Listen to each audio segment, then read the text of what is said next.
प्रस्तुत काल आपण 6व्या अध्यायाच्या 162 क्रमांकाच्या वेळेला येऊन थांबलेलो होतो.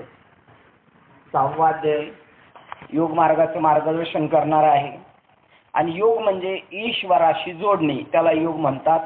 त्यातही थोडासा हठयोगाचा पण मार्ग आहे, पण हा जो मार्ग आहे तो एक आपल्यासाठी साधू संतांनी क्लिष्ट होता, पण त्याच्यात अजून सोपा सुटसुटीत प्रकार आणण्याचा प्रयत्न केला, जेणेकरून सामान्यातल्या सामान्य लोकांना ती गोष्ट कळेल आणि सहजासहजी प्राप्त होईल. म्हणून संत एकांती बैसले, सर्व सिद्धांत शोधिले आणि सार ते निवडून काढिले, ते हे श्रीहरीचे किंवा विठोबाचे नाम. त्या नामाने काय होणार आहे, तर जी नामानी गोष्ट होणार आहे तीच इकडे योगाने गोष्ट होणार. ज्ञानेश्वर महाराज योग मार्गाचे प्रवर्तक असून सुद्धा त्यांनी समाजापर्यंत ती गोष्ट थोडीशी अल्प बाजूला ठेवून नामाचा विषय तिथे मांडला. आणि नामाने काय होतं, तर नामाने जे योग्यांना प्राप्त होतं तेच सामान्य जीवाला प्राप्त होतं. योग्याला खूप पराकष्ट करावं लागते, त्याला तहानेने तहानच प्यावं लागते, उन्हामध्ये उन्हाने शरीराला शिनवावं लागतं, जेवणावर खाण्यावर नियंत्रण, ऊन वारा पाऊस या सगळ्या गोष्टींवर त्याला त्याच्याशी संघर्ष करावा लागतो, घरदार सगळ्यावर पाणी सोडतो, त्यावेळेला ती गोष्ट तो तिथं प्राप्त करतो. पण इथे सांगितलं का तुम्हाला सहज कर्मामध्येच मोक्ष मिळेल असा सिद्धांत शोधून काढला. आणि त्या नामाच्या योगाने काय त्याप्रमाणे पाहण्या हरिपाठामधलं की नामाने मोक्ष मिळतो आणि तेच योग्यांना सुद्धा योगी या साधली जीवन काळा. नाम योगाने त्यांना ही गोष्ट भेटते आणि योग्यांना ती गोष्ट भेटते असं सांगत असताना अर्जुनाला मात्र ती योग स्थिती ज्याला प्राप्त झाली त्याचं वर्णन केलं, म्हणजे निव्वळ आत्म्याचंच वर्णन केलं देवाने. आणि ते वर्णन केल्यानंतर अर्जुन इतका प्रसन्न झाला, त्यांनी पहिले विचारलं हे कोण देतो, ते म्हणले आपल्यालाच मिळवावा लागतो. मग कसं मिळवायचं त्याची टॅक्ट म्हणजे युक्ती सांगतात, आणि ती युक्ती कोणाला तरी विचारल्याशिवाय कोणी सांगत नाही, असा संप्रदायाचा पण दंड की विचारल्याशिवाय सांगू नये. आणि काल मग जाता जाता त्यांनी पाहिलं की श्लोक असा होता कालचा, ज्याने शरीर इंद्रिय समुदायाला जिंकले आहे व त्यामुळे ज्याचे अंतकरण अत्यंत प्रसन्न झालेले, इंद्रिय जोपर्यंत ताब्यात येत नाही तोपर्यंत माणसाला तळमळ लागून राहते असं, आणि ज्याने जिंकलेले त्याचंच अंतकरण प्रसन्न झाले, अशा परमार्थ संन्यासाचा साक्षी चिद्रूप आत्मा साक्षात अनुभवाने आत्मभावाने राहतो. त्याचप्रमाणे शीत उष्ण सुख दुःख इत्यादी द्वंद्वाच्या वेळी तसेच मान आणि अपमान झाल्यावरही तो सम असतो. ही स्थिती त्याची होती ज्याने साधना करून पूर्ण झालेला आहे. शास्त्रोक्त पदाच्या अर्थाचे ज्ञान व त्याचा तसाच अनुभव घेणे हे विज्ञान, त्याच्या योगाने त्याचे चित्त अंतकरण तृप्त झाले आहे. आता ज्ञान आणि विज्ञान इथे सांगितलं. विज्ञान कशाला म्हणतात ते इथे सांगितलं. विज्ञान म्हटल्यानंतर आपल्याला वाटते भौतिक जगातली प्रगती, तसं नाही. इथे जो ज्ञान झालेलं आहे, ज्ञान शब्दशः आपल्याला कळालेलं आहे. साधूकडून काय कळालं, तत्वमसी सर्व खल्विदम ब्रह्म, हे ज्ञान झालं. पण त्याचा अनुभव येणं, तसाच अनुभव येणं, प्रत्यक्ष अनुभवजन्य ज्ञान, त्याचं नाव विज्ञान आहे. म्हणजे थेरी आणि प्रॅक्टिकल, त्याचं नाव अनुभवजन्य ज्ञान, त्याचं नाव विज्ञान. या अर्थाचे शास्त्रोक्त पदाच्या अर्थाचे ज्ञान व त्याचा तसाच अनुभव घेणे हे विज्ञान, त्याच्या योगाने त्याचे चित्त अंतकरण तृप्त झाले आहे. त्यामुळे तो कुटस्थ अप्रकम्य मनात न डगमगणारा जितेंद्रिय होतो, ज्याला मातीचे ढेकूळ आणि दगड व सोने ही सम झाली आहेत. अशा योग्याला विरक्ताला योगारूढ समाहित असे म्हटले आहे. असा जो आहे तो पूर्ण झालेला आहे. आणि हे सगळं त्याला वर्णन केल्यानंतर अर्जुनाच्या त्या स्थिती उन्मळून आली. त्याला वाटलं मला कधी असं होईल, मला असं कधी होईल. आणि असं तो म्हणायला लागला, देवा मला असं कधी होईल. त्यावेळेला देवाने याचं निश्चित जाणलं की याच्या पोटामध्ये, याच्या बुद्धीच्या पोटामध्ये वैराग्याचा गर्भ वाढत असल्यामुळे त्याला असं वाटतंय मला देव पाहिजे. देव पाहिजे कोणाला म्हणणार, कोण म्हणणारे देव पाहिजे, ज्याला वैराग्य निर्माण झालेले तोच म्हणेल मला ईश्वर पाहिजे, इतरत्र लोक म्हणूच शकत नाही. आणि मग अर्जुनाला त्यांनी सांगितलं ठीक आहे. अर्जुन त्यांना म्हणतो, ज्याचे बोलण्याने धर्म जपतो आणि दृष्टी ही महासिद्धी उत्पन्न करते व स्वर्गाधिक सुखी ही ज्याला खेळत, अशा मनुष्याची जर चित्तात सहज आठवण झाली तर ती तो आपल्याला योग्यता देतो.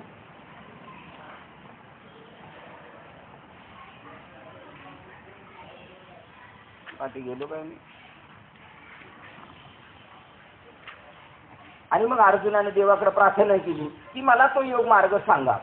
या मार्गाने रात्र आणि दिवस याची जाणीव राहत नाही. या मार्गाने वाटचाल करीत असता जेथे जेथे पाऊल पडेल तेथे मोक्षाची खानच उघडते. कदाचित तो चुकून आडमार्गाने गेला तरी त्या स्वर्ग सुख मिळते. हा मार्ग करत असेल चुकला तर स्वर्ग सुख म्हणजे येथेच भोग. तो पूर्व दिशेच्या वाटेला निघून पश्चिमेच्या घरात यावे म्हणजे प्रवृत्तीच्या मार्गाने आरंभ करून त्याचे शेवटी निवृत्तीत पर्यावसन व्हावे. हाच मार्ग हा आहे. हे धनुर्धरा, मार्गाची चालणे मनाच्या स्थिरपणावर आहे. जेवढं आपलं मन त्याच्या पाठीमागे दृढ होईल तेव्हाच या मार्गाने ज्या ठिकाणाला जातो ते गावच आपण होतो म्हणजे तो ब्रह्मरूप होऊन राहतो. हे निराळे काय सांगावे, तू योग अभ्यास करू लागलास म्हणजे ते तुला आपोआप म्हणजे ते तू आपोआप जाणशील. तेव्हा पार्थ म्हणाला, देवा तर मग तुम्ही असे हे योगशास्त्र मला केव्हा सांगणार हो, कारण उत्कंठारूप समुद्रात बुडून असलेला जो मी त्या मला तुम्ही लवकर वर नाही का काढणार. तेव्हा कृष्ण म्हणाले, असे हे उतावळेपणाचे भाषण का करतोस, आम्ही आपण होऊन तुला तो सांगतो, त्यात आणखी तू विचारलेस. काल आपण इथपर्यंत आलतो. जरा चिडचिड चिडचिड करते चिडचिड करते जरा बघ. मग हरी हरी हरी हरी आता नाही चिडचिड नाही. पवित्र स्थानी ते सांगतात होते थोडे चिडचिड होते. करा बरं करा थोडे. आवाज परफेक्ट असला ना मग काय मजा येणार. हा हरी हरी. पवित्र स्थानी स्वतःचे फारच नाही व फार सकल नाही असे खाली गर्भ त्यावर हरणाचे व व्याघ्राचे कातडे यावर मऊ वस्त्र असे आसन स्थिर स्थिर अचल. इकडे एकदम नको असं सरळ करा. अचल स्थापन मांडून. आता आसन सांगणारे हे सर्व सरळ करा सरळ. हा बस. सगळ्या गोष्टी आपल्याला याच्यातल्या ह्या आता सांगणारे याच्यातलं जमतीला असं नाही पण त्याच्यातलं तात्पर्य असं आहे की एकांताचा वास तुम्हाला पाहिजे. एकांतामध्येच तुम्हाला त्या ब्रह्मरसाची गोडी येणार आहे. तुका म्हणे आम्हा एकांताचा वास सेवू ब्रह्मी ब्रह्मरस सेवू सदा. तर आता ते कसं आसन असावं ते सांगायला सुरुवात करतात. काल आपण 62 क्रमांकाच्या 100 आलो होता. आता पुढे पाहू. तर आता आम्ही तुला तो योग मार्ग स्पष्टपणे सांगतो पण तदनुसार अभ्यास करून अनुभव आला तरच उपयोग घडेल. तसे योगा करता एक योग प्राधान्य स्थान शोधून पाहणे जरुरीचे आहे. ही जागा अशी असावी की ज्या ठिकाणी सहज बसले असता असे समाधान होते की त्या जागेवर बसल्यावर उठूच नाही असे वाटते. अशी एक जागा शोधायची का तिथे गेल्यानंतर आपल्याला प्रसन्न वाटलं पाहिजे. आणि जी जागा पाहता क्षणीच जर आतमध्येच बघा काय ती पाहता क्षणीच वैराग्य दुप्पट वाढावी. ती जागा पूर्वी सत्पुरुषांनी वास्तव्य केलेली असावी व तिच्यापासून मनाच्या संतोषाला साह्य व्हावे व मनास धैर्याचा उल्हास प्राप्त व्हावा. त्या जागेत अभ्यासच आपल्याला साधकाकडून करवतो आणि आपणच साधकाच्या अंतःकरणात माळ घालतो. अशी त्या जागेची रम्यपणाबद्दल नेहमी योग्यता व महती असावी. साधू संतांनी जी ध्यानधारणा केली. आपण जरी म्हटलो का संसार टाकून परमार्थ करायचा नाही हे वाक्य बरोबर आहे पण आपण जरी म्हटलो तरी आपला अनुभव असाच आहे की आपण संसारात असलो तरी संसारातच आहे आणि परमार्थात आलो तर एक काही क्षण म्हणजे 2 तासाच्या कीर्तनामध्ये 15-20 मिनिटच आपण त्या स्वरूपाशी एकरूप राहतो. नाही तर पुन्हा आपल्या डोक्यात तो संसार असतोच आहे.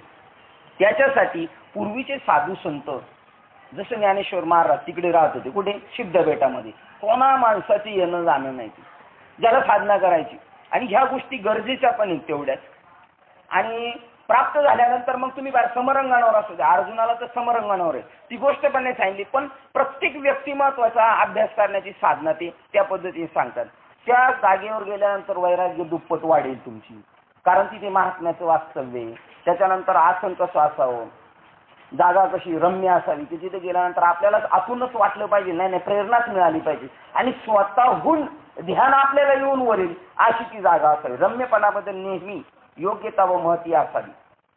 पार्था ज्या जागेच्या जवळून सहज गेले असता तपश्चर्या करावीशी वाटते व पाखंड्याच्याही मनात आस्तिक्य व मनापासून आस्था उत्पन्न व्हावी. माणिकडोल जे आपण जातो ना तिथं पण तसंच वातावरण. हा ते तर आहे. नदी वाहते बाजून आणि मंदिर आहे तिथं शंकराची खाली पिंड आहे. असा एखादा साधू तिथं राहू शकतो. डायरेक्ट नदीतून स्नान करून यायचं आणि खाली ध्यानधारणेला बसायचं. गावापासून लांब आहे. तर गायकवाडताई म्हणले अशी साधना पाहिजे करायला जागा. आपण शहरात राहतो, आपल्याला त्या गोष्टी सहजासहजी उपलब्ध नाहीत, आणि ज्यांना उपलब्ध आहे त्यांना त्याची काय गंधच नाही, काहीच गंध नाही. साधारण पाहणं, आपण जरी गावाकडे गेलो असं वाटतं किती मस्त ध्यानधारणा करायला, कारण आहे ना तिथं व्यापकत्व निर्माण होतं. नदीचं तीर पाहिलं ना, नदीचं पात्र व्यापक, तरी अंतःकरणात आपली विशाल बुद्धी होत राहते. आहे ती वातावरणच आपल्याला निर्मिती करू. साधं येडगावच्या धरणावरून गेलो तरी असं वाटतं एवढा लांब.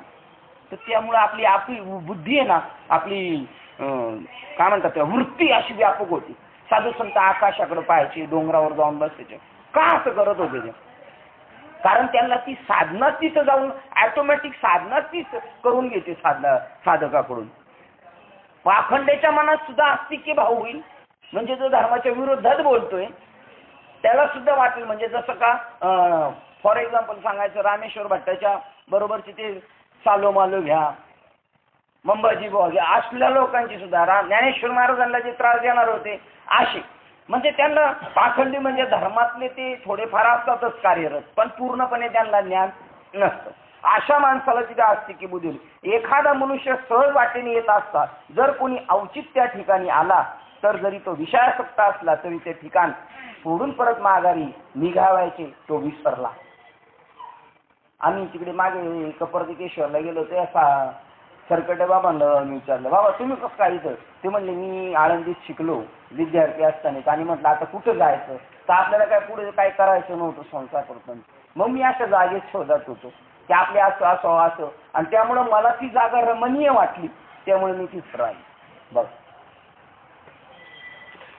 विषयासक्त असलं तरी का बरं त्याची विषयासक्ती निघून जाते? कारण तिथं साधना केलेली आहे पूर्वी कोणीतरी साधूनी, आणि तिथलं वातावरण तसं. आळंदीतलं वातावरण वारीच्या वेळेला का तसं असतं? संत महात्मे पण तिथे गेलेले असतात. पूर्वी वास्तव्य संताचं, पण पूर्वी संताचं वास्तव्य तुम्ही म्हणाल मग तिथले गावातले लोक का बाजार रुपाना करतात बरं? मग त्यांना काय नाही गोष्ट नाही, त्यावेळेला ते वातावरण काही निदूषित केलेले आहे. पण ज्यावेळेला वारीच्या वेळेला जातो तेव्हा प्रत्येकाच्या भावना असतात अंतःकरणाच्या, तिथे ती गोष्ट सहज आपल्याला साध्य होते. एखादा मनुष्य, ही पायवारी बी हेच सांगते बरं का, पायवारीतून सुद्धा तसली दृश्य व्यापकत्वाचे निघत जातात त्याला, आणि तो त्या बोधापर्यंत जाऊ शकतो.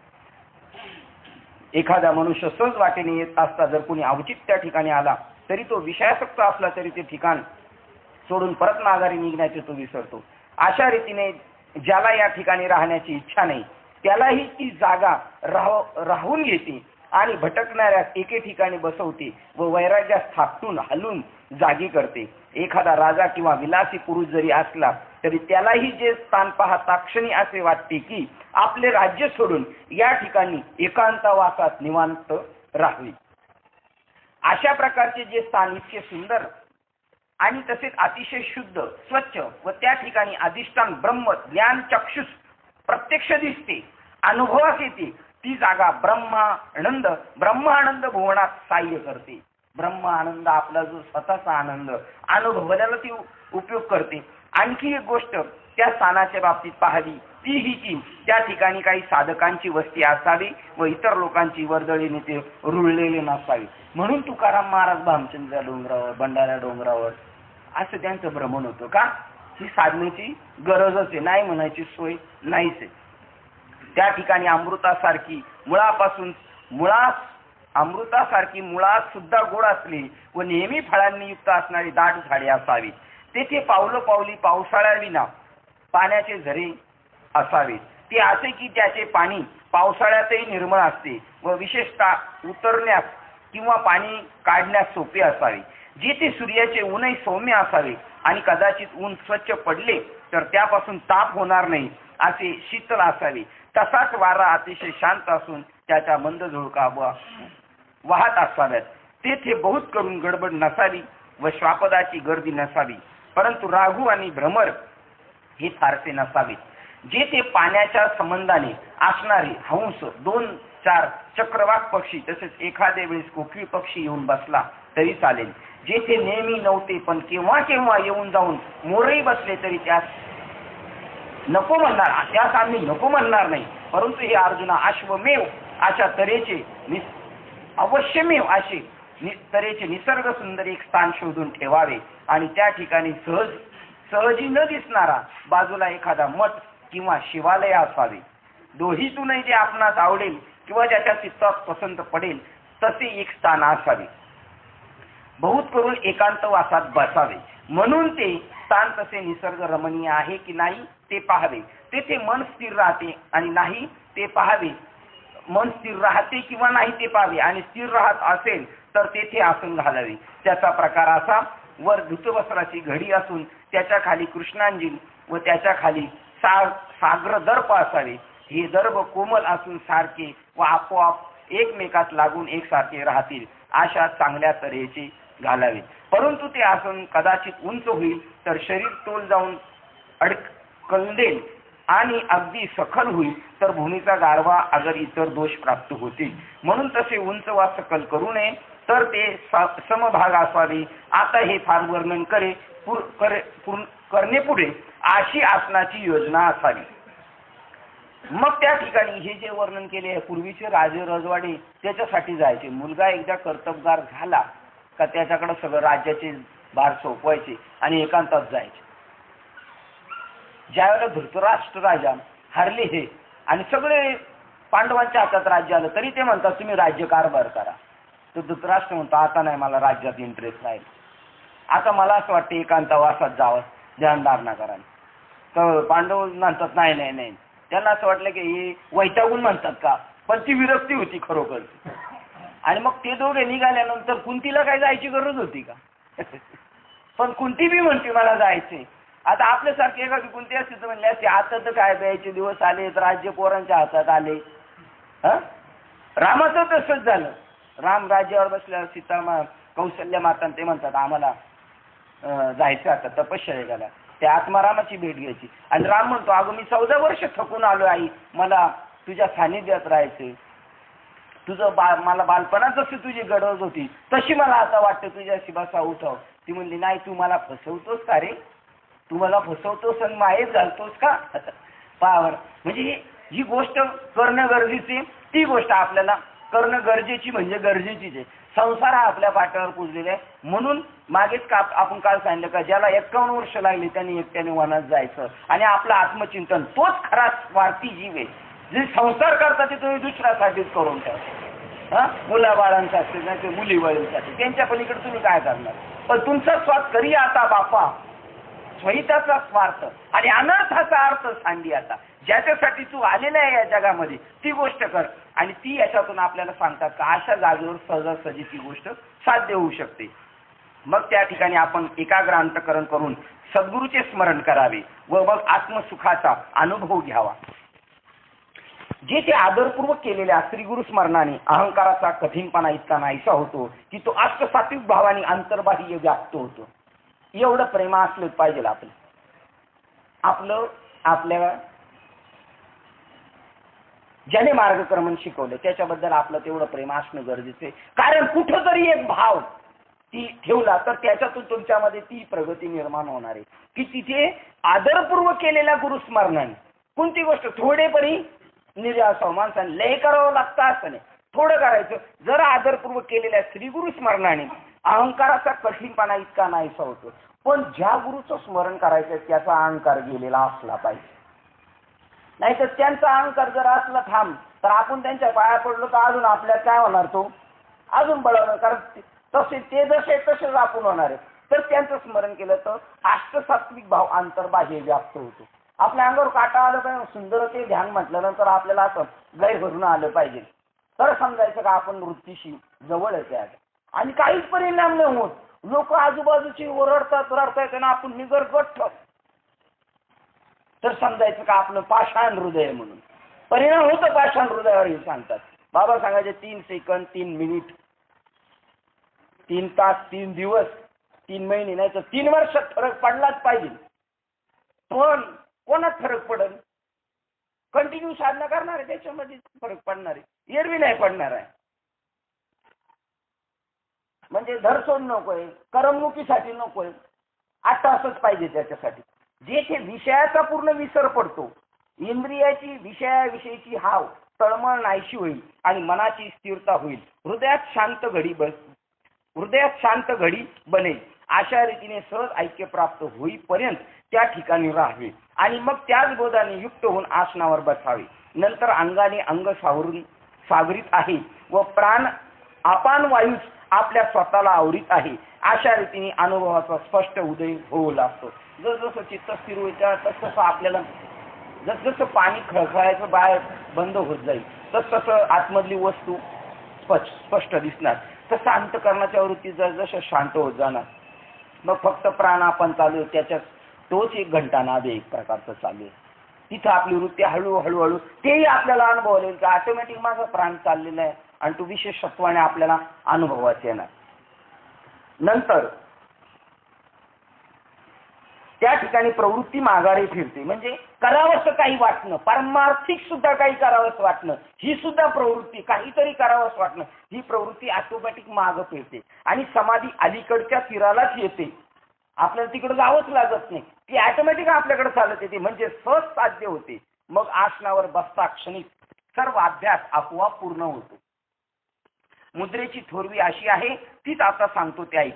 पोटऱ्या मांड्यास लावून आसन घालावे. एका पायावर दुसरा पाय वाकडा ठेवून दोन्ही पाय तळपाय वाकडे करून ते आधार चक्राच्या म्हणजे गुदस्थानावरील शिवणीवर बुडाशी चांगली सुस्थिर राहतील असे बळकट बसावी.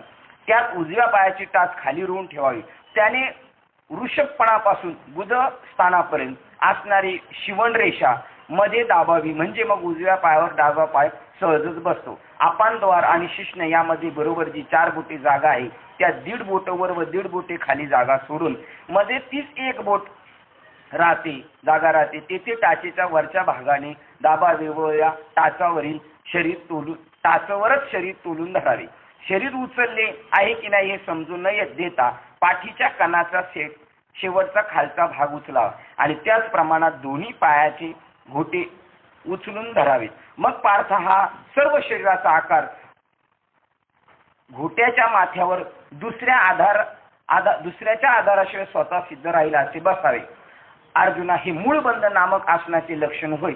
वज्रासन असे एक याचेच गौण नाव आहे. अशा रीतीने आधार चक्रावर मूळबंधाचे आसन केले म्हणजे खालचा रस्ता बंद पडतो आणि अपान वायू आतल्या बाजूस वर येऊ लागतो.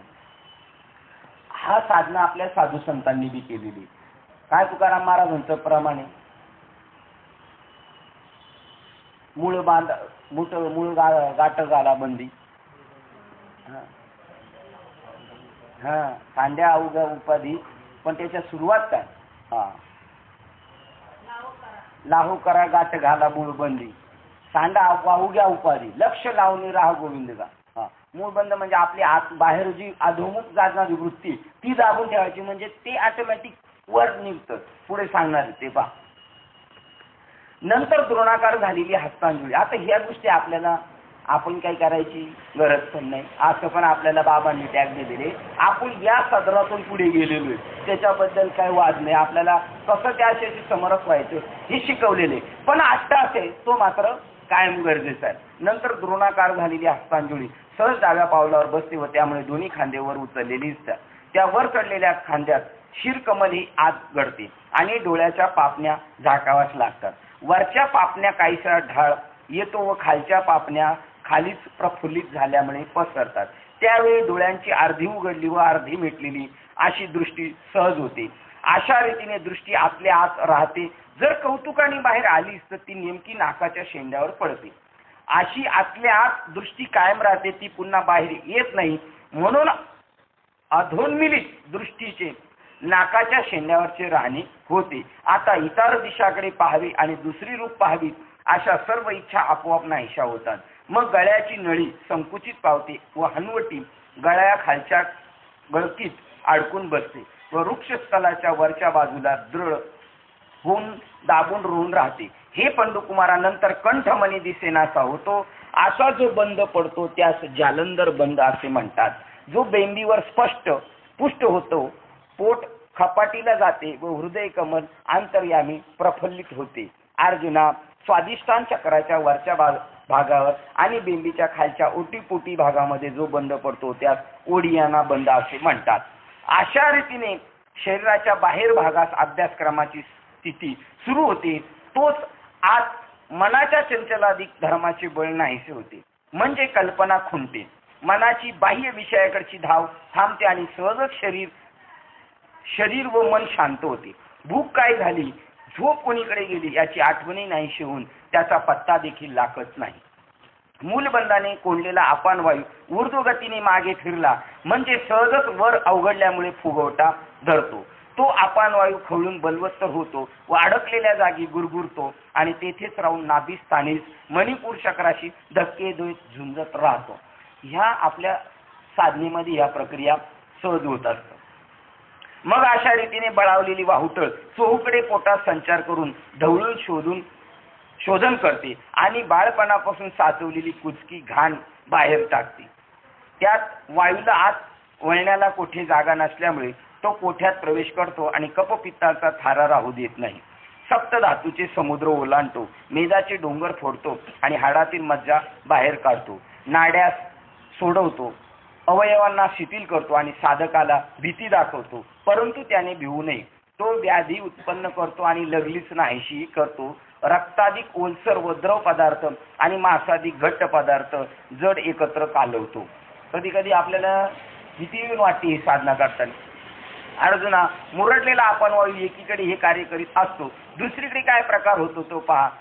तर वज्रास्नानाच्या उष्णतेने कुंडलिनी नावाची शक्ती जागृत होते. आपल्यामध्ये हिटबी निर्माण होते चिंतन करताना. उष्णता ती नागिनीची पिल्ले कुंकुमाने न्हावून निघालेली असून जसे वेटाळे घालून निजलेली असावी त्याप्रमाणे ती कुंडलिनी लहानसे 3.5 वेढे वेटोळे घालून खाली तोंड करून सर्पिणीप्रमाणे निजलेली असते. ती विजेच्या कंकणाप्रमाणे किंवा अग्नी ज्वालेच्या घडीप्रमाणे अथवा जणू काय घोटून चकचकीत केलेल्या शुद्ध सोन्याच्या वेड्याप्रमाणे ती तेजस्वी व वर्तुळाकार दिसते.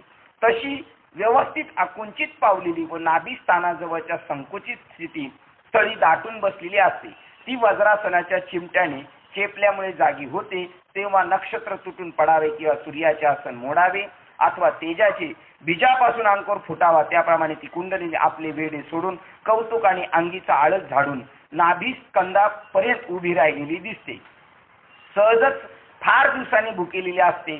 तशात तिला जागे केल्याने निमित्त होते. मग ती आवेशाने आपले तोंड सरळ असे वरती उघडते. अर्जुना, तेव्हा हृदय कमलाच्या खाली जो वारा भरलेला असतो त्या सगळ्याला ती कवटाळून खाऊन टाकते आणि मुखातील ज्वाळांनी व्यापून खालचे वरचे मांसादिकाचे घास करून खाऊ लागते.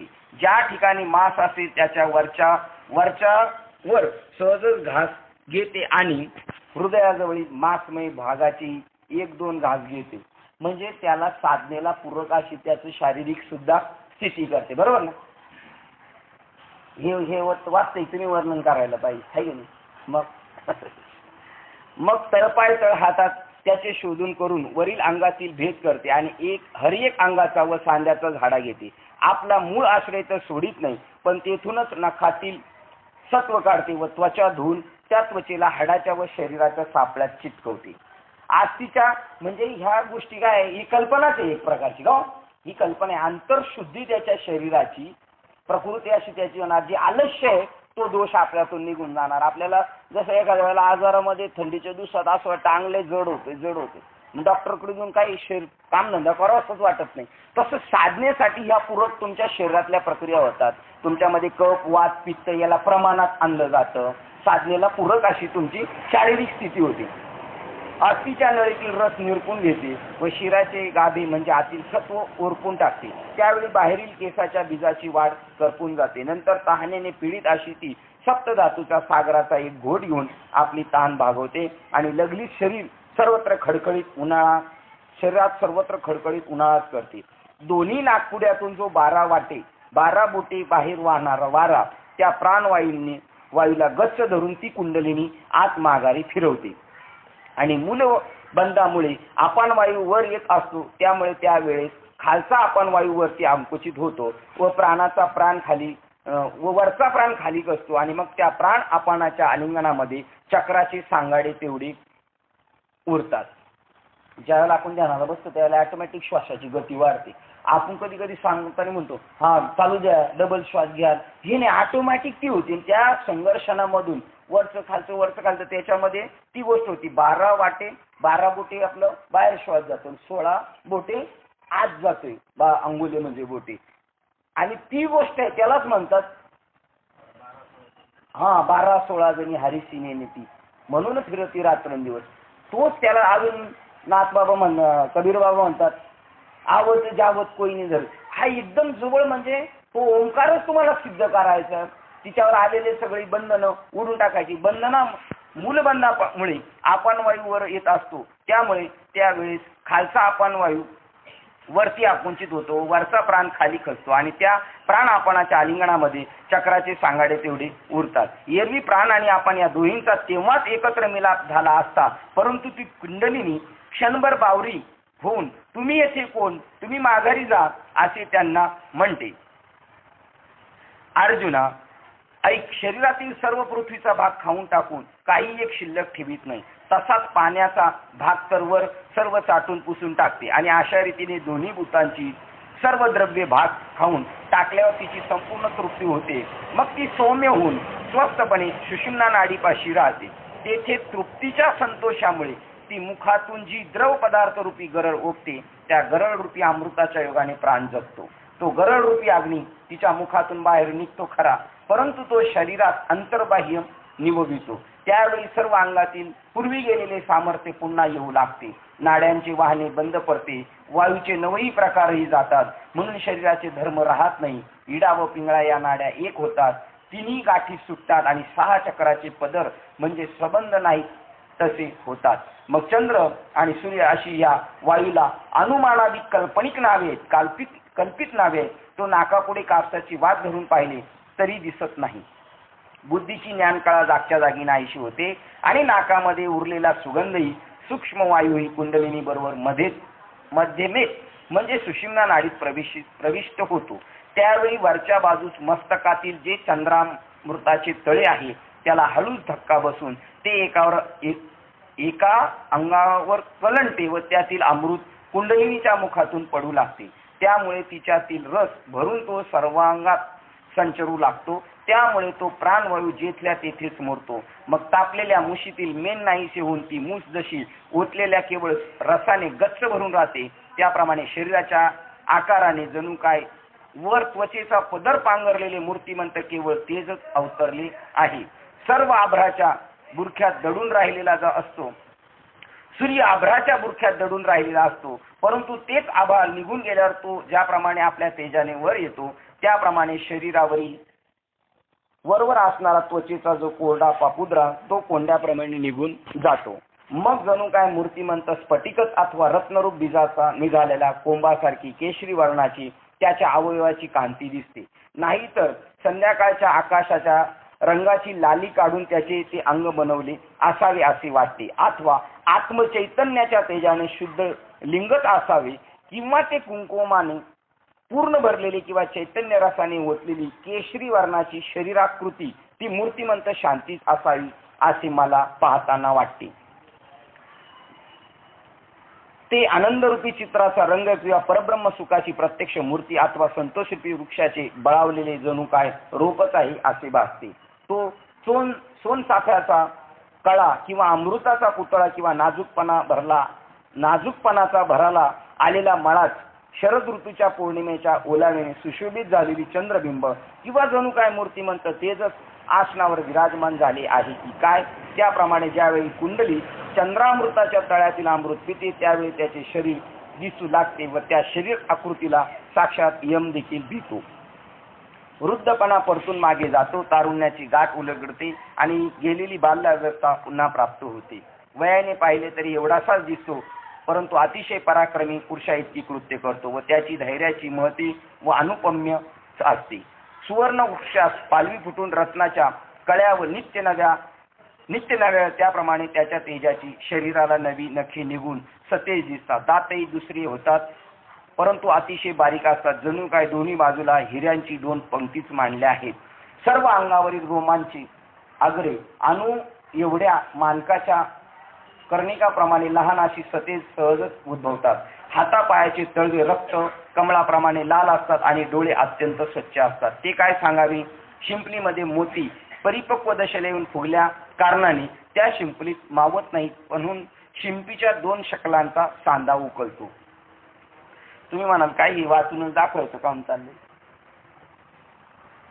याच्यातून साधना केलेल्या माणसाची शारीरिक स्थिती, पारमार्थिक ऐश्वर्य, काही योगी खरोखर असे आहेत तर त्यांच्याकडं केवळ या बाह्य अंग साधनाच आहेत त्यांच्याकडे, तरी सुद्धा ते आपल्याला प्रफुल्लित करतात. जसे एखादे वैराग्यवान पुरुष किंवा एखाद्या आपण हिमालयात जर गेलो तर तिकडे पण तशाच प्रकारचे आपल्याला साधू दिसतात. ते त्यांनी केलेलं साधनेचं तेज आहे आणि त्यांच्या शरीरावर काय काय प्रकार झालेला आहे तो तिथे सांगितलेलं आहे. याच्यामध्ये त्याचं तेज दाखवलेलं आहे. नामस्मरणाचा विषय हा योगाचा विषय हा आपल्या काही अवघड आहे कामाचं नाहीये म्हणजे, पण आपल्या अनुभवाचं तसं जे आपल्यामध्ये नाम साधनाने चिंतन केलं ना तर आपली बी तशी स्थिती. त्याचप्रमाणे दृष्टी पापण्यांच्या कावळीत न मावता कवळीत न मावता त्या कवळीस व्यापून राहण्या पाण्यामधून बाहेर येऊ पाहते. ती दृष्टी पहिलीच असते खरी, परंतु सगळ्या आकाशाला व्यापणारी होती. अर्जुना, एक देह हा सुवर्णासारख्या कांतीचा होतो, परंतु त्या सर्वोत्तपरी वायूसारखा हलकेपणा येतो, कारण त्यातील आप आणि पृथ्वी याचा अंश उरलेला नसतो. मग तो समुद्रा पलीकडील वस्तू पाहतो, तो स्वर्गातील विचार व मसलती ऐकतो, मुंगीच्या मनातील भाव ओळखतो, तो वायुरूप घोड्यावर स्वार होतो, पाण्यावर चालतो पण पाण्यात पाय शिरत नाही व अशा प्रसंगानुसार त्याला पुष्कळ सिद्धी प्राप्त होतात. पहा, या रीतीने प्राणवायूचा हात धरून व आकाशाची पायरी करून सुषुम्ना नाडीच्या जिन्यावरून कुंडलिनी हृदय आकाशात आली, म्हणजे जी कुंडलिनी जगदंबा चैतन्यरूपी सार्वभौमाची शोभा आहे, तिने जगदीशाच्या कुंभात सावली केली आहे. जी निराकार परमात्म्याची साकार मूर्ती, जी परब्रह्मरूपी शिवाची साबळी व जी ओंकाराची केवळ जन्मभूमी हे असो, ती कुंडलिनी बाळी हृदय आकाशात आली, म्हणजे अखंड अनुहात ध्वनीची बोली बोलू लागते. त्या कुंडलिनीच्या जवळ बुद्धीचे ज्ञान असल्यामुळे तो त्याने अनुहात ध्वनिरूप शब्द किंचितसा ऐकला. घोषाच्या कुंडात ध्वनी व नादरूपी चित्राची रूपडी ओंकाराच्या आकारासारखी रोवलेली असतात. या गोष्टी कल्पनेने जाणता येतात, परंतु कल्पना करणारा कोठून आणावा?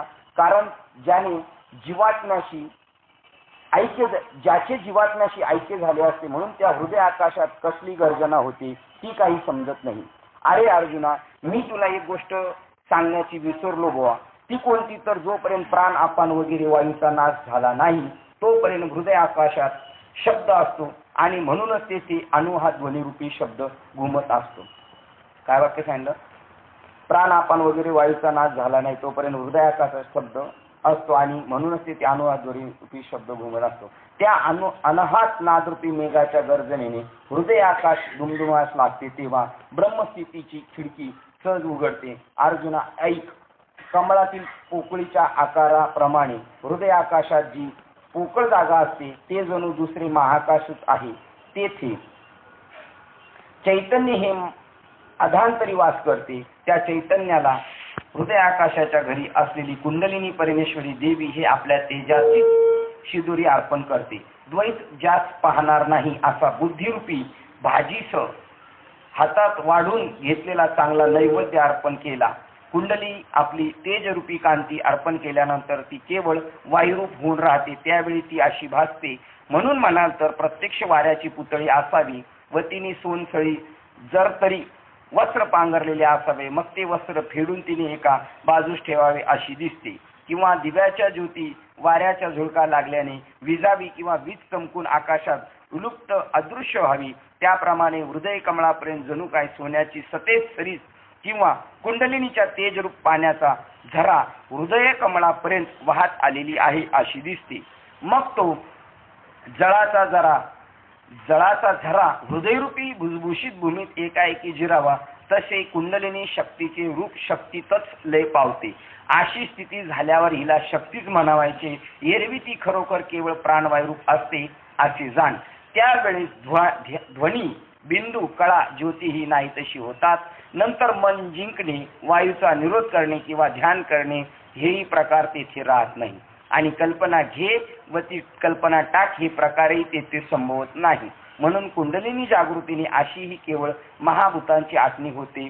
समज पिंडाने पिंडाचा ग्रास करणे हा योगशास्त्राचे आदिनाथ जे शंकर त्यांचा प्रमुख सिद्धांताचा गूढ अभिप्राय होय. पण त्याचे हे खुनेने मर्म महाविष्णूने येथे दाखवून गेले.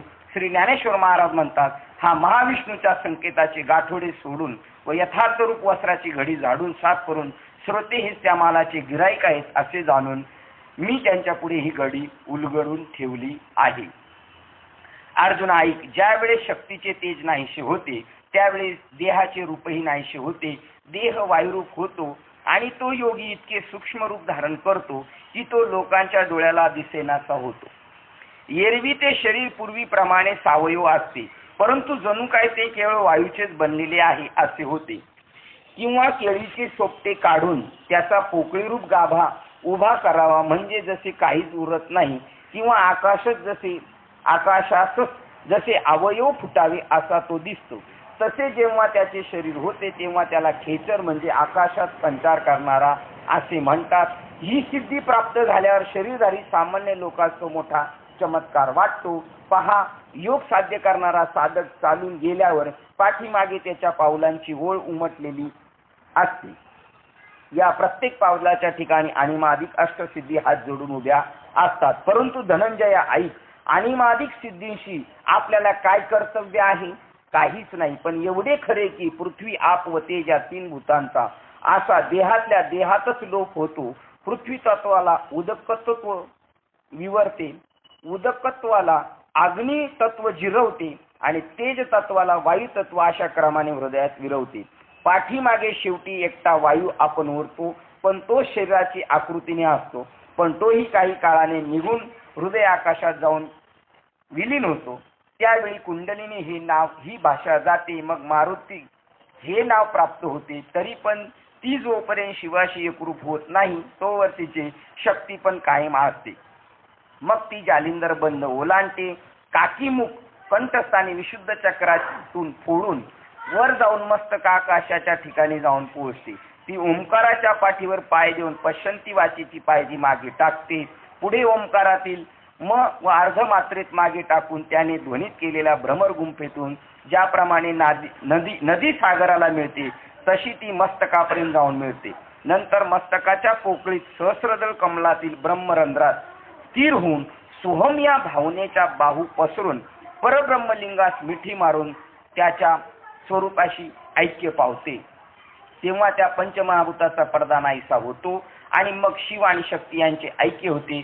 त्या साम्य रसात ती आकाशासकट मिळून जाते. ज्याप्रमाणे समुद्राच्या मेघाचे द्वारे समुद्रापासून वेगळे झालेले पाणी जमिनीवर नदीच्या ओघात पडून ते पुन्हा नदी मार्गाने समुद्रात येऊन मिळते, त्याप्रमाणे अर्जुना दोहोपाधीच्या निमित्ताने वेगळा भासणारा जीवात्मा परब्रह्मात प्रविष्ट होतो. हे एकत्व ही वरील समुद्राच्या पाण्याप्रमाणे होईल. बघा, याच्यातून आपल्याला एवढं कळलं, एवढा मोठा प्रवास झाल्यानंतर त्याला आपल्याला जे साधन मिळाले प्रबोधाचे ते त्याला मिळाले. त्याच्या अगोदर या सगळ्या अष्टमा सिद्धी वगैरे आणि किती खटाटोप करायला लागलेला आहे. 12व्या त्याचं वर्णन येणार आहे. आता जो विषय घेतलाय ज्ञानेश्वर महाराजांनी आपल्या ग्रंथकर्त्याचा असं जो विषय निवडलेला आहे त्याचं महात्म्य कमी नाही करायचं, त्याचं महात्म्य वाढूनच सांगायचं आणि जे आहे ते सांगायचं. कारण जे घेतलेलं आहे त्याच्याबद्दल माणसाला प्रेम असलं पाहिजे तर त्याचा. आणि कोणत्याही गोष्टीचा आपण असं हे पण त्याला बाजूला बी ढकलू शकत नाही काय. पण एवढं मात्र एवढ्या प्रवासातून आपल्याला कळालं की सगळ्या गोष्टी झालं नंतर त्याला ती गोष्ट प्राप्त झालेली. हा, खेचर म्हणजे वर बुद्धी करून, असं वर दृष्टी करून खेचर भूचर नाही. ती म्हणजे तो शब्द सारखाच आहे म्हणून काही इथं नाही, तो वेगळा शब्द. हा, बहुखेचराचे कारण ती अजून तिसरं आलं म्हणजे ती झाडं झुडपं जास्त म्हणजे तिथं भुतारकी वाऱ्या म्हणजे भीती वाटणार ते रान आहे बहुत खेचराचे रान. आणि खेचरी मुद्रा एक आहे. आणि ते घोड्यापासून गाडविणीपासून घोडं होते त्याला खेचर म्हणतात. जड गाढव नाही आणि जड घोडं नाही म्हणजे एकच शब्द आहे, 3 प्रकारचे. याच्यातून एवढं आपल्याला कळलं की याच्यातून हा बोध होतो जे साधना करणार आहे वरचर साधना करणारा नामधारक साधना करणार त्याला याच्यातून तैसे नव्हे नाम सर्व मार्ग वरिष्ठ. आणि इथे काही कष्ट नाही, इथे किती कष्ट किती या कोणत्या सूक्ष्म प्रक्रिया सांगू. आणि ह्याच प्रक्रिया आपल्याला कळाव्या म्हणून तसं तुम्ही सांगितलं त्याप्रमाणे. नाहीतर ह्या प्रक्रिया सर्वसामान्याला जमणार नाही. म्हणून मोडून या वाटा सूक्ष्म आणि दुस्तर त्या खोडून बाजूला केला राज्यवार. चालली आहे. नाम मार्ग हा त्या उत्तम एकदम सर्वात उत्तम मार्ग आहे. आणि याच्यामध्ये परत सांगितलं की नामाप्रती तत्व नाही रे किंवा नामाप्रती तत्व नाही रे अन्यथा वयानिक पंथा, म्हणजे इथं वयानिक पंथा पुढे अष्टमहासिद्धीमध्ये रमू शकतो. किंवा इथे मागे पण सांगितलं जर हा योग मार्ग करत असताना मध्यंतरी जर याचं देवसन झालं, मोक्षापर्यंत नाही पोचला तर आडमार्गाला जाईल, कुठं स्वर्गाला जाईल. म्हणजे चांगले भोग आता केलेल्या कर्माचं त्याला फळ मिळणार आहे, पण अवघडच आहे. पण या गोष्टी सगळ्या माहीत असतात. ज्याला साधना करायची कदाचित याही मार्गाचा एखादा अधिकारी आपल्याला भेटू शकतो, त्यावेळेला आपण त्याला डावलू शकत नाही, कारण तो त्या स्थळावर पोचल्या तिथल्या गप्पा मारतोय. जर दिल्लीत पोचला ना माणूस दिल्लीबद्दल बोलतोय, तो ह्या मार्गाने गेला, तो त्या मार्गाने गेला, तिथला संवाद करतो, म्हणजे तो कुठून तरी इथपर्यंत आला. मग कोणते साधनेने आलाय तर या साधनेने आलेले. त्याप्रमाणे अर्जुना दोहोपालीच्या निमित्ताने इथं कुंडलिनी हा शब्द जरी प्रगट झालाय कुंडलिनी तरी अपूर्ण सांगितलं तिथं, कारण तो शक्ती झालेला आहे, अजून तो एक नाही झाला. पण त्या दोघांचं जेव्हा शिवाचं आणि शक्तीचं ऐक्य होईल त्यावेळेला तो आत्म्याच्या भेटीत जातो, मोक्षाच्या याला प्राप्त होतो. म्हणजे जसं नाथबाबांचं एक वाक्य आहे, कुंडलिनी को बहुत सजावे ब्रह्मरंध्र ले जाए फिर भी वो नर कच्चा बे कच्चा नाही गुरु का बच्चा. कारण त्यांनी साधनातच रममान झाला आणि मी काहीतरी प्राप्त केले. परमार्थ तर केवळ एवढंच गोष्ट समजून घ्यायची, रशी एका साप आहे, शिंपली एका चांदी आणि खांब एका भूते, याच्यापेक्षा जास्त नाही. पण कसं डायरेक्ट सोपं मार्ग सांगितलं ना तर त्याचं महत्व राहत नाही. काय वेळेला बाबा म्हणतात, आपण सांगतो ना आमच्या बाबांचं कीर्तन ठेवता काय पण देवले काय पण चालेल, त्यावेळेला समोरच्याला असं वाटतं काय पण चालेल. चंदूबाबा सुद्धा मला म्हणले, ते डबेवाल्यांची ऑर्डर आली होती तेव्हा असं म्हणायचं नाही बाबा काय पण चालेल म्हणल्यानंतर त्यांना त्याची किंमतच राहत नाहीतर परत ते दुसरा चोर बाजारात जाणार आणि चोर बाजारातले लोक लुटतील. त्यापेक्षा आपण त्यांना सांगते असं असं तुम्हाला काय त्याच्यावर तेव्हा एवढ्या वेळेला मागच्या वेळेला एवढं केलं त्याच्यापेक्षा कमी द्या, तर त्यांना त्याची किंमत कळेल, त्याची किंमत कळणार नाही. तसं आपल्याला मिळालेलं साधन अत्यंत सुलभ आहे. तुका म्हणे साधन सुलभ गोमट आहे, पण मिळायला काय पाहिजे परिउपतीस ते पूर्व पुण्य. पण मिळालेलं एवढं सोपं सांगा बरं, ज्या मुलांना आयतं मिळालेलं आहे सगळ्या वडिलांच्या हाताखालून त्याला त्याची किंमत आहे का? त्यांना काही किंमत नाही. पण जो मेहनतीने तिथपर्यंत गेलेला आहे, जो मेहनतीने इंजिनियर झालाय, डिग्री केलेली आणि ज्या बापाच्या कमाईतून ज्यांनी केलेली तो खर्चाला नाही मग मी काय करायचं असं तो बापाला हरिरावणी करतो 100 रुपये देऊ नये पण, आणि हा काम करून करतो तर त्याची त्याला किंमत कळणार आहे. तसं काही वेळेला सहज साधू संतांनी दिलं त्याचं कळालं नाही. याच्यावर आपल्याला जाधव साहेबांनी दृष्टांत सांगितलं होतं. एकाला काय झालं म्हणे हिरा भेटला होता, तर त्याला काही माहितीच नव्हतं हिरा आहे, पण त्याला हिऱ्याची किंमत नाही. गेला दुकानदाराकडं, म्हणला याचं काय भेटेल, तुला काय पाहिजे, तो म्हणला मला विडीचा बंडल द्या म्हणजे झालं काम. चालेल म्हणलं. आता त्यांनी घेतलं. त्या दुकानदाराला काय माहिती आहे का हा हिरा आहे म्हणून, त्यांनी त्या तराजूच्या काट्याचा जो असतो ना तो फिरणारा तिथं लावून, मग जो तो येईल तो वजन करायच्या वेळेला तो इकडं बघतो काट्याकडे बघतो. तर एकाने पाहिलं, एक असंच मोठा माणूस चालला होता, सिगारेट घ्यायची म्हणून गेला, गाडी पार्किंग केली, त्यांनी पाहिलं हा तर करोड रुपयाचा हिरा आहे आणि तू इथं लावलं त्याच्यावर. त्याला म्हणलं हा कितीला द्यायचा, तो म्हणतो काय सांगा मी किंमत, आता मला याची किंमतच नाही माहिती, कारण त्यांनी कशावर घेतलेला होता, विडीच्या बंडलवर घेतलेला होता. तसं त्याची किंमत नाही. तसं आपल्याला मिळालेलं नाम आहे त्याची आपल्याला किंमत नाही आहे, कारण सहज मिळालेलं आहे ना, त्याच्यामुळे त्याची किंमत नाही. नाहीतर ते एवढे जबरदस्त आहे. ही साधना करून कुंडलिनी को खूप सदा आहे ब्रह्मरंध्र देखी जाय. ही का साधी गोष्ट काय, एवढा 8 तास करून त्याने गेलाय. फिर भी होणार कच्चा बे कच्चा नाही गुरु का बच्चा. तो गुरु का बच्चा नाही म्हणजे काय, गुरुनी त्याला ती वस्तुस्थिती दाखवली नाही. आणि याच्यामध्ये मग अष्टमहासिद्धीमध्ये लोक रमून जातात आणि या साधनाचा खुंज किती येतो, कारण ती लोक काही म्हणतात आपल्याला. इथं बाजूला एक राहत होते बीएसटी मध्ये, मी त्यांच्या गाडीवर ड्रायव्हर म्हणून जायचो. ते म्हणायचे, त्यांना मी बाबांकडून घेऊन बाबांकडून अनुग्रह बी घेतला, पण ते म्हणायचे आमचे बाबा आहेत ना लय पॉवरफुल आहे, तो माझे पहिले बाबा आहेत ना ते लय पॉवरफुल आहे. म्हणलं कसे काय, ते म्हणले आम्ही गेलो का आम्हाला प्रसाद करतात रव्याचा, आणि मग ते असं कलच्यानी नाही हलवत तो रवा उलथा पालथा करीत. कशाने करतात ते, हाताने करतात. आता एक आमचे एक फिटर आहेत, त्यांच्याकडे गेलो का ते म्हणतात आमचे बाबा दूरदर्शी आहेत, ते मागचं पण सांगतात. म्हणे मी असंच एकदा गेलो बाबांना भेटायला इथून त्यांच्या गावाला. ते मला म्हणले तू इथं कशाला आला, आज तुझं पोरगं तापानी फणफणतंय जा ताबडतोब. मी इथं आलो होतो, खरंच पोरगं आजारी होते, याला काय होते, आज बंद होते चालू होते, हे बी गुरं करते, विषय महत्वाचा नाही म्हणून काय. हा हरी.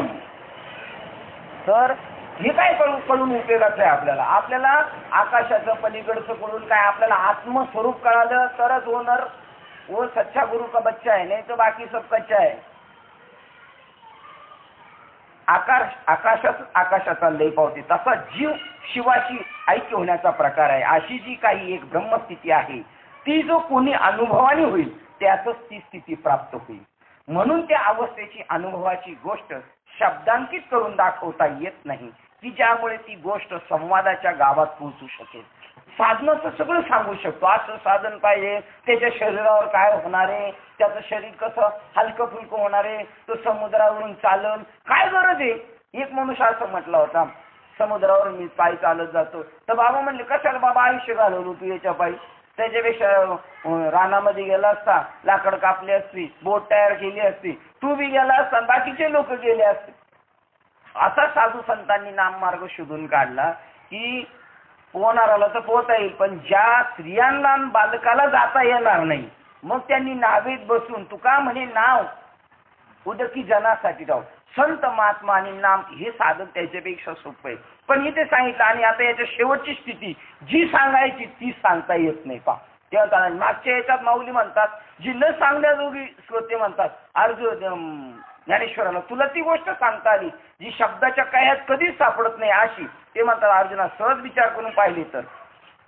म्हणून ह्या अवस्थेची अनुभवाची गोष्ट संवाद शब्दांकित करून दाखवता येत नाही की ज्यामुळे ती गोष्ट संवादाच्या गावात पोहोचू शकेल. अर्जुना सहज विचार करून पाहिली तर मनातील आशय व्यक्त करण्याचा अभिमान जी वैखरी वाणी करते ती सुद्धा या अनुभवापासून दूर राहिलेली आहे. वैखरीलाच हा अनुभव नाही, ती काय सांगणार. भिवयांच्या आतल्या बाजूस मकाराचे स्वरूप राहत नाही. तसेच एकट्या प्राणवायूला देखील ब्रह्म आकाशात येण्याला संकट पडते. पुढे तो वायू तेथेच गेल्यावर तदाकार होतो, त्यावेळी शब्दाचा दिवस मावळतो, म्हणजे बोलणे खुंटते व आकाश तत्वाची आटणी होते. आता ज्या अत्यंत निर्विशेष ब्रह्मस्थितीच्या डोहात महाद आकाशाचा थांगपत्ता लागत नाही, तेथे त्या महाआकाश गुण शब्दाची दात लागणार कशी. म्हणून ही ब्रह्मस्थिती अक्षरात सापडण्याजोगी किंवा कानाने ऐकता येण्याजोगी अशी खरोखर नाही. हे अगदी त्रिवार सत्य आहे. जेव्हा कधीतरी दैवगतीने ती स्थिती अनुभवात येईल त्यावेळेस आपण स्वतः तत्स्वरूप होऊन राहावे. एवढी साधना करून ती दैवगतीने जेव्हा साह्यभूत होईल तेव्हा तत्वरूप झाल्यानंतर ते ज्ञेयत्वाने जाणण्याचे आपोआप उरतच नाही. म्हणून धनुर्धरा हे असो ज्या स्वरूपाला ते सांगतात, आपण इकडून नाम मार्गाने गेलो त्या योग मार्गाने त्या स्वरूपाला जाणल्यानंतर धनुर्धरा तत्वस्वरूप झाल्यावर ते नियत्वाने जाणण्याचे आपोआपच उरत नाही. म्हणजे निय म्हणजे परमात्मा एकदा का त्याच्याशी एकरूप झालं का तो वेगळेपणाने सुद्धा राहत नाही. आपण तर नाही राहत, पण ती गोष्ट सुद्धा दोन्ही मिळून एकच होती. म्हणून धनुर्धरा हे असो. आता हे किती बोलावे, अर्थात त्याबद्दल कितीही बोलले तरी ते बोलणे व्यर्थ होईल. ज्याप्रमाणे शब्द मात्र जेथून माघारी परततो, जेथे संकल्पाचे आयुष्य संपते आणि म्हणूनच जेथे विचाराचा वाराही शिरत नाही, असे जे परमात्म तत्व मनरहित अशा सहस्थितीचे सौंदर्य आहे आणि चौथ्या ज्ञानरूप अवस्थेचे तारुण्य पण होय. आणि जे अनुत्पन्न स्वरूप आहे व अमर्याद असे श्रेष्ठ तत्व आहे, जे विश्वाचे मूळ कारण व योगरूपी वृक्षाचे फळ आहे आणि आनंदाचे केवळ जीवन कलाच होय. तेथे आकाशाचा शेवट होतो, म्हणजे मोक्षाची केवळ अद्वैत स्थिती असते. त्या ठिकाणी आदी आणि अंत याचा लय झालेला असतो. ते ब्रह्म तटस्थ लक्षणाने पंचमहाभूताचे मूळ कारण व महातेजाचे तेज होय. सारांश पार्था ते शुद्ध ब्रह्म माझे स्वतःचे मूळ स्वरूप होय. नास्तिकांनाही छळलेली भक्त वृंदे पाहिली तेव्हा ज्यांची संपूर्ण शोभा चतुर्भुज रूपाने प्रकट झाली तीच ही आकाराला आलेली चतुर्भुज मूर्ती होय. अर्जुना, असे हे अवर्णनीय महासुप्ते योगी आपण स्वतःच होऊन जातात की ज्या पुरुषाचे प्रयत्न अभ्यास चाललेले असून ज्याचे निश्चय फळापर्यंत टिकतात. ही कोणाचं सिद्धीला जातो, ते कोणाला प्राप्त होतो, अभ्यास त्याचे प्रयत्न चालू आहेत आणि जोपर्यंत फळ मिळत नाही तोपर्यंत थांबायचं नाही.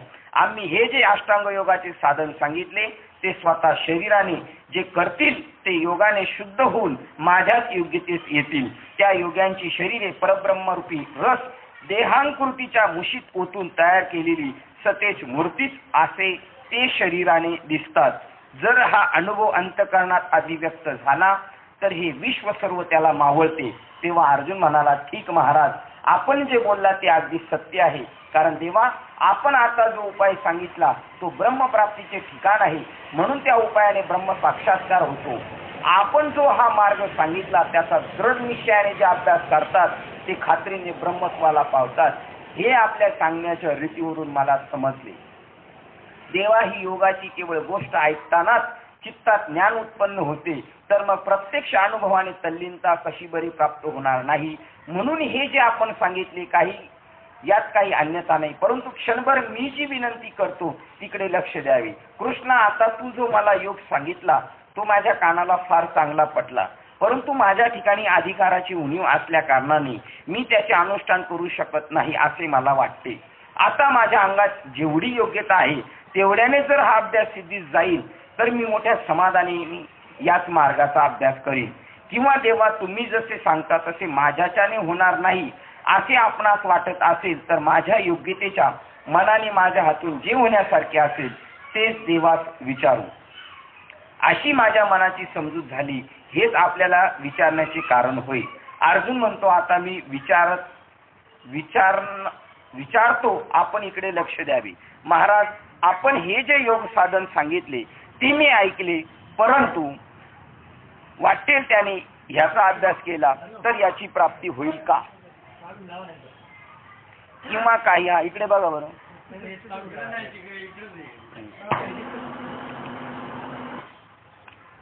हरी हरी हरी हरी हरी. महाराज, हे जे बरोबर आहे, आपण हे जे योग साधन सांगितले ते मी ऐकले, परंतु वाटेल त्याने याचा अभ्यास केला तर याची प्राप्ती होईल का? किंवा काही विशेष योग्यतेशिवाय होणार नाही असे आहे की काय? तेव्हा श्रीकृष्ण म्हणाले, अर्जुना, तू हे विचारतोस, हा योग तर मोक्ष मिळवण्याची निर्वाणीची गोष्ट आहे, म्हणून योग्य अधिकाऱ्याला मोक्ष मिळतो. अरे पण साधारण गोष्ट सुद्धा अधिकाराच्या साह्याशिवाय सिद्धीस जाईल का? कोणतीही गोष्ट सिद्ध होण्याला योग्यता पाहिजेच. अरे योग्यता म्हणून जिला म्हणतात ती प्राप्तीच्या अधीन म्हणजे अदृश्य असल्यामुळे फलप्राप्तीच्या पूर्वी समजत नाही. याच्या आधी योग्यता आहे का नाही, पण अधिकारी होऊन आरंभिलेले कार्य तात्काळ फलद्रूप होते. तरी तसा इथे योग्यता हा काही सहजासहजी मिळणारा माल नाही आणि योग्यतेची एखादी खाण आहे का? अरे योग्याला अधिकार म्हणजे थोडा विरक्त आणि देहधर्माचे नियमन करणारा असतो, तोच यथायोग्य असा अधिकारी होणार नाही काय? अशा युक्तीने पाहिली तरी ती योग्यता तुझ्या ठिकाणी आहे असे सांगून देवाने अर्जुनाच्या मनातील अधिकार विषयक अडचण सहजच दूर केली. मग श्रीकृष्ण म्हणाले, पार्था, या योग प्राप्तीची अशी व्यवस्था आहे की अव्यवस्थित मनुष्याला मात्र त्याची प्राप्ती होण्याची मुळीच योग्यता नाही. आता अधिकार सांगतात त्याचं काय काय? अरे जो जिवेच्या अंकित झाला आणि सर्व ते झोपेला जीवाभावाने विकला तो या योगाचा अधिकारी म्हटला जात नाही. अथवा दुराग्रहाच्या आवेशात जो भूक आणि तहान मारतो आणि भूक मारून आहार कमी करतो, तसेच झोप मुळीच घ्यावायची नाही असा दुराग्रह धरून नाचतो, त्यात धन्यता मानतो, त्याचे शरीर जर त्याच्या स्वाधीन राहत नाही तर मग त्याला योग कुठून साध्य होणार? म्हणून विषयाचे अतिसेवन करावे अशी विरोधी वृत्ती नसावी किंवा त्याचा सर्वत्र त्याग करण्याचा आग्रह धरणे हेही योग्य नाही. अन्न तर सेवन करावे, पण ते युक्तीच्या मापाने मोजून परिमित खावे. त्याप्रमाणे इतर सर्वच्या सर्व क्रियाही युक्तीनेच प्रमाणात कराव्यात, म्हणजे परिमित शब्दात बोलावे, नियमित पावलांनी चालावे. कोणी एका नेमलेल्या योग्य वेळीच झोपेलाही मान द्यावा. जागरण जरी करायचे झाले तरी तेही नियमित वेळेपर्यंत करावे. अशा नियमित रीतीत आचरण केल्यावर शरीरातील रक्ताधिक सप्तधातू सहजच समतोल राहतो. अशा प्रकारे बेताने इंद्रियांची तृप्ती नियमितपणाच्या द्वाराने या इंद्रियांना त्याचे विषय दिले म्हणजे आपले मनच संतोष वाढवते. याप्रमाणे बाहेरील इंद्रियाची स्थिती नियमित ठेवली तर अंतर्यामी सुखही वाढत जाते. त्या मनुष्याला अभ्यास न करता योग सहज घडतो. याचा अभिप्राय नियमितपणाने वागणे हे एक योग अभ्यासाचे अवश्य साधन आहे. ज्याप्रमाणे भाग्योदयाच्या प्रबलतेने व उद्योगाच्या निमित्ताने सर्व संपत्ती आपोआप घरी चालून येते, त्याप्रमाणे जो नियमित आहे तो लिलीने जरी योगाभ्यासाकडे वळला तरी त्याचा आत्मस्थितीचा अनुभव फलीभूत होतो. म्हणून अर्जुना, ज्या दैववान पुरुषाला युक्तीने साह्य असते तो मोक्षाच्या राज्याने सुशोभित होतो. अजून या वाचनातून आपल्याला सूक्ष्मपणे एक गोष्ट कळणार, थोडा जरा अभ्यास असेल तर ज्या काही ओळी आहेत ते कशासाठी पुढे वापरलेले आहेत.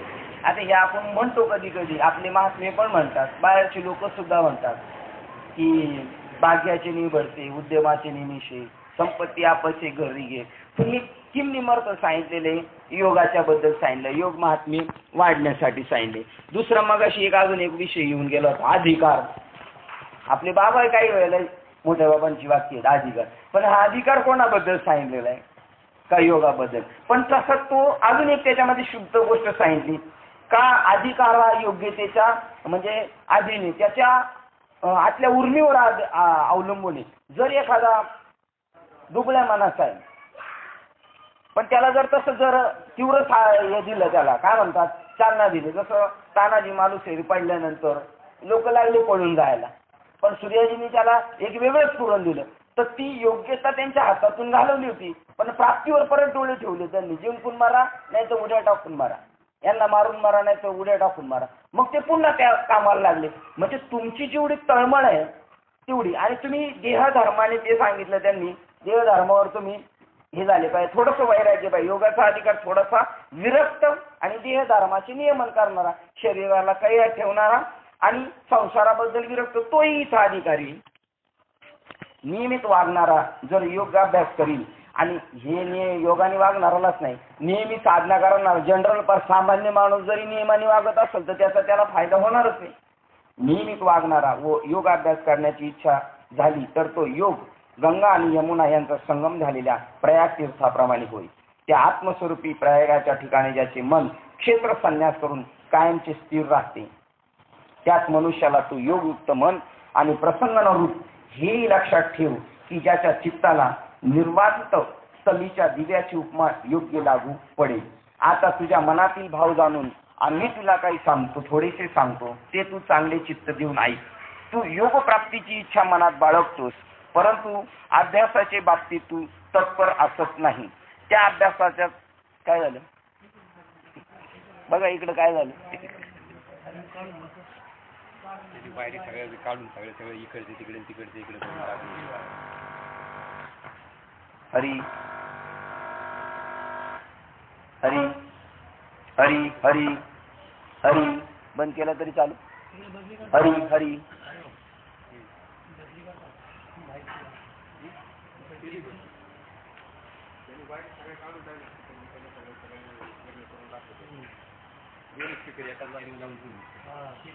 आता तुझ्या मनातील भाव आम्ही जाणून तुला काही थोडेसे सांगतो, ते चित्त देऊन ऐक. तू योग प्राप्तीची इच्छा मनात बाळगतोस, परंतु अभ्यासाच्या बाबतीत तत्पर असत नाही. या अभ्यासाच्या कठीणपणात भीतोस की काय ते सांग बरे.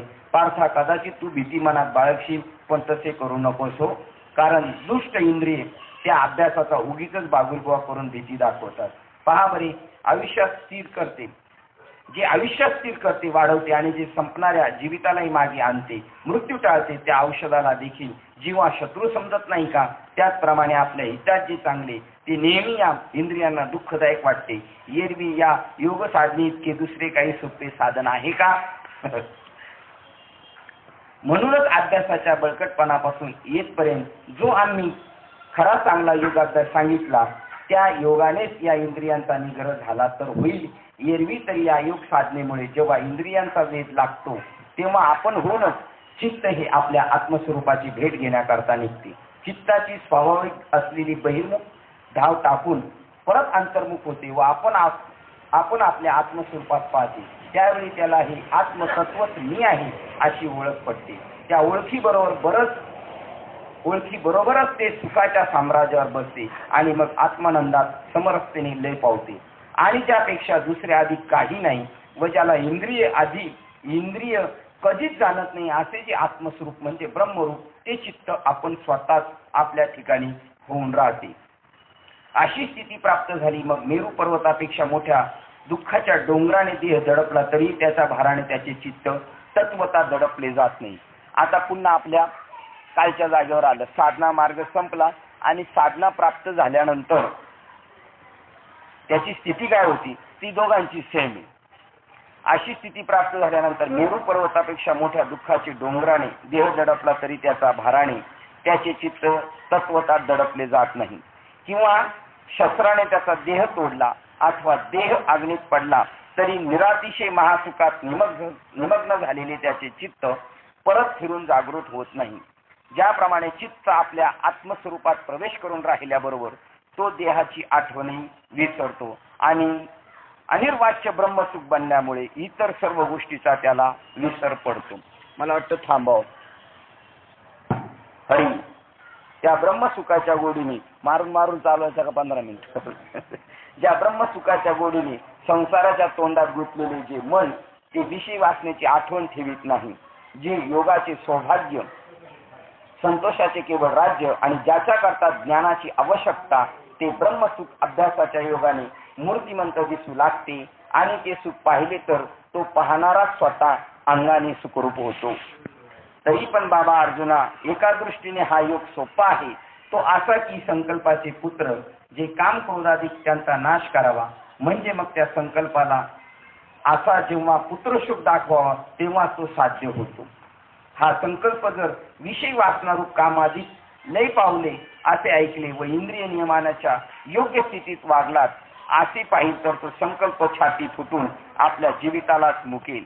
असे हे वैराग्य प्राप्तीने केल्यावर संकल्पाचा खेपा संपतात आणि धैर्याच्या मंदिरात बुद्धी ही सुखाने वास करते. बुद्धीला धैर्याचा आश्रय मिळाला म्हणजे मग ती हरी हरी थांबू जाऊ द्या 15 मिनिटं आपण लवकर आवरून घेऊ.